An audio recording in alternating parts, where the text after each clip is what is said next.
Halo semuanya, namaku Mari dan aku berusia 19 tahun. Pernahkah kamu mencoba menemukan kembali dirimu? Terkadang kamu berpikir bahwa ini adalah satu-satunya hal yang dapat menyelamatkanmu dari masalahmu. Tapi ingat, tidak semua orang suka kalau kamu berubah. Tonton video ini sampai akhir, dan kamu akan tahu kenapa keluargaku tidak mengakuiku setelah menjalani operasi plastik. Aku adalah beauty blogger, dan aku memiliki keluarga yang cukup kaya yang tinggal di rumah besar. Tapi baru-baru saja mereka kehilangan bisnis mereka, dan mereka sedang menyiapkan rumahnya untuk dilelang karena tidak membayar pajak mereka. Aku memutuskan aku ingin menolong mereka menyimpan rumahnya. Tapi bagaimana? Sebuah perusahaan besar menyadari video tutorial makeupku dengan Harley Quinn dan siap untuk menjadikanku representatif mereka. Mereka berkata aku sangat karismatik, aku memiliki sebuah kumpulan penggemar yang besar, dan bahwa aku sangat berpengalaman dalam mengiklankan bisnis. Mereka menyukai hampir semuanya tentangku, kecuali penampilanku, terutama hidungku. Mengutip wanita yang berbicara denganku, kita ingin memiliki seorang gadis dengan penampilan yang lebih standar.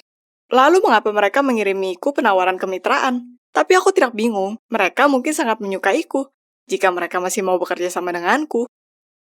Mungkin kamu ingin untuk memperbaiki ketidaksempurnaanmu dengan operasi plastik? Tuhan, aku sangat membutuhkan uangnya. Aku bisa menyelamatkan rumah kami dan hidupku. Itu disayangkan tentu saja, tapi sebuah harga kecil untuk membayar kebahagiaan.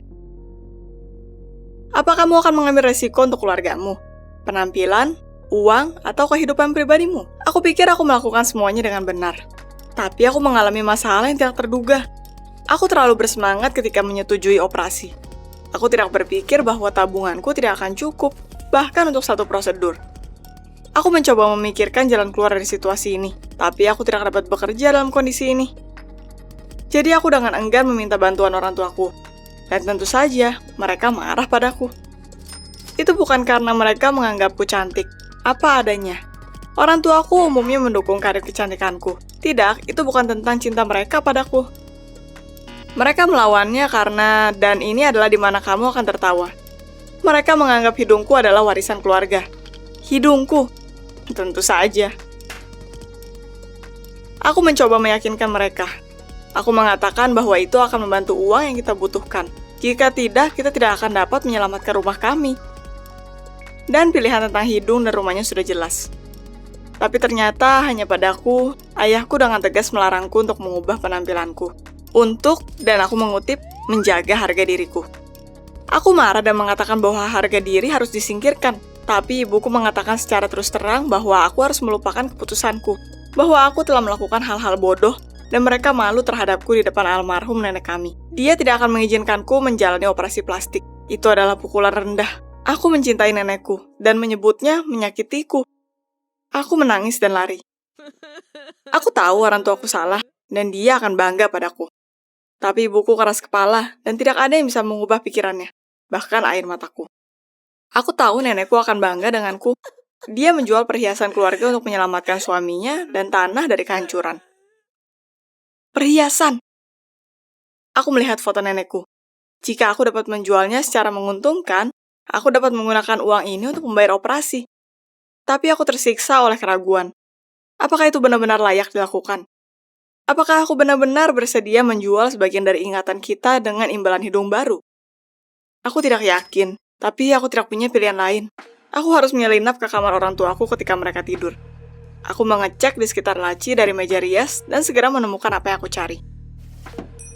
Walaupun aku merasa jijik, aku merasa sedikit lega dan pergi menemui Pak Child, spesialis perhiasan antik yang akrab dengan orang tuaku. Dia dulu tertarik dengan perhiasan nenekku. Dan aku langsung mengira dia adalah pilihan yang bagus. Pak Child menyambutku dengan hangat. Tapi harga yang dia berikan jauh lebih rendah dari yang aku harapkan. Aku tahu bahwa dia ingin untuk mengambil uangnya dariku, jadi aku memutuskan untuk tetap pada hargaku sampai saat terakhir. Tapi dia sepertinya langsung tahu bahwa aku berada dalam posisi putus asa, dan mengatakan bahwa permata ini tidak berharga, bahwa tidak ada yang akan mengambilnya lebih dari harga yang dia tawarkan, dan bahwa aku mungkin ditinggalkan tanpa uang sama sekali, jika aku terus pilih-pilih. Aku merasa sengsara. Aku tidak ingin menjual ingatan nenekku untuk apapun. Tapi sebenarnya aku benar-benar tidak punya pilihan. Mengubah diriku, mendapatkan pekerjaan, dan menyelamatkan rumah. Atau... aku bahkan tidak ingin memikirkannya. Dan Pak Child menangkapku seperti laba-laba dalam perangkap.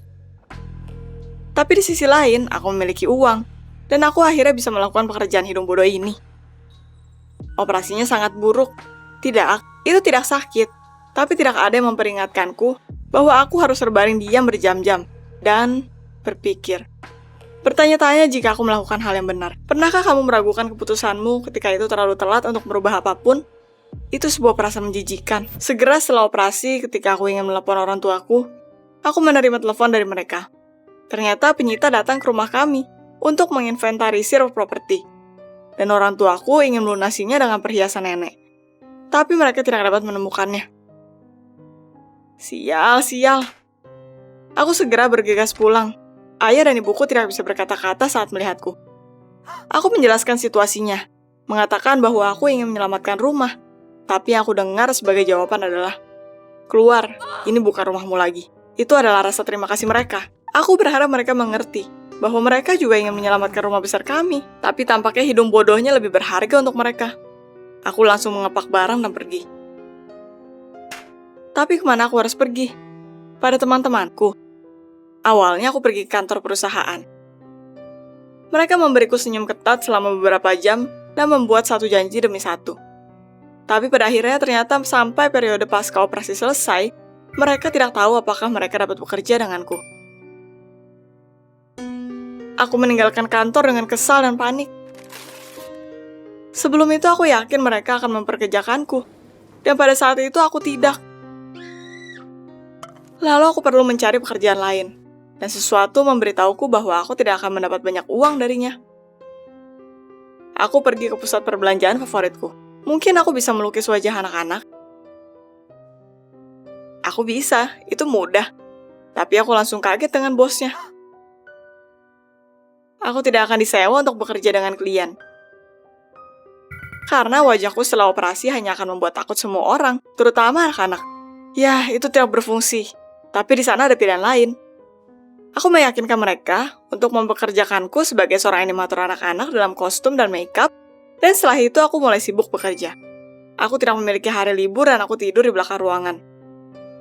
Dan ketika aku memiliki waktu untuk beristirahat, aku berkonsultasi dengan klien untuk channelku dan mengantar mereka shopping. Itu adalah kerjaan sampingan rahasia, tapi aku menghasilkan uang yang bagus. Jadi aku memutuskan untuk pulang untuk perayaan pernikahan orang tuaku. Aku pikir mungkin cukup waktu sudah berlalu dan kita bisa berbaikan. Hanya setelah aku tiba, aku menyadari itu adalah ide yang buruk. Ibu senang melihatku, tapi dia tidak menunjukkan emosinya di depan orang-orang. Karena kerabat kaya kami diundang ke pesta, dan mereka muak dengan penampilanku. Ayah dengan sombong mengabaikanku. Akhirnya tanteku menghampiriku untuk memberikanku belayan palsu, dan mengasihaniku. Berkata bahwa aku telah berkomitmen akan kejahatan buruk karena ayah jahatku. Itu keterlaluan. Aku tidak tahan dengan wanita tua ini, dan memberitahu semua Pinocchios kaya itu dengan tepat apa yang aku pikirkan tentang mereka. Bahwa mereka tidak terlalu peduli dengan nenekku atau warisannya, atau mereka tidak akan melihat keluarga kami jatuh. Bahwa bukan salah ayah kami kehilangan rumah. Itu bisa terjadi pada siapapun. Itu kesalahan mereka karena mereka tidak datang untuk menyelamatkan kami. Tentu saja semua orang bodoh yang tersinggung itu langsung meninggalkan rumah kami. Dan aku akhirnya bisa memberikan orang tuaku hadiahku, uang untuk membayar pengacaranya. Ibuku sangat tersentuh. Tapi ayahku berkata bahwa itu terlalu terlambat. Di sana hanya tersisa 2 hari untuk pergi, dan kita harus pindah atau membayarnya. Aku mulai menangis. Aku meminta maaf atas tindakanku. Itu adalah keputusan yang bodoh, dan juga tidak membawa kebaikan. Ibuku menangis terseduh-seduh. Dia dan ayahku meminta maaf karena telah mengusirku. Tapi mereka benar-benar tersinggung dengan penolakanku akan hidung warisanku. Bahkan lebih dari sekedar kehilangan rumah. Aku harus jujur, aku ingin melakukan operasi hidung. Semuanya hanya mempercepat prosesnya. Kebanggaan keluarga memang keren. Tapi apa yang bisa aku lakukan jika aku tidak suka dengan hidungku? Orang tuaku tidak menyukainya. Tapi mereka jelas lega. Segalanya mulai membaik. Aku benar-benar mendapat pekerjaan dengan hidung baruku. Gajinya cukup untuk membayar semua prosedur hukum yang menunda pemindahan rumah. Kerabat munafik tidak lagi diterima di rumah kami. tapi kamu diterima di sini di channel kami. Subscribe dan berikan like.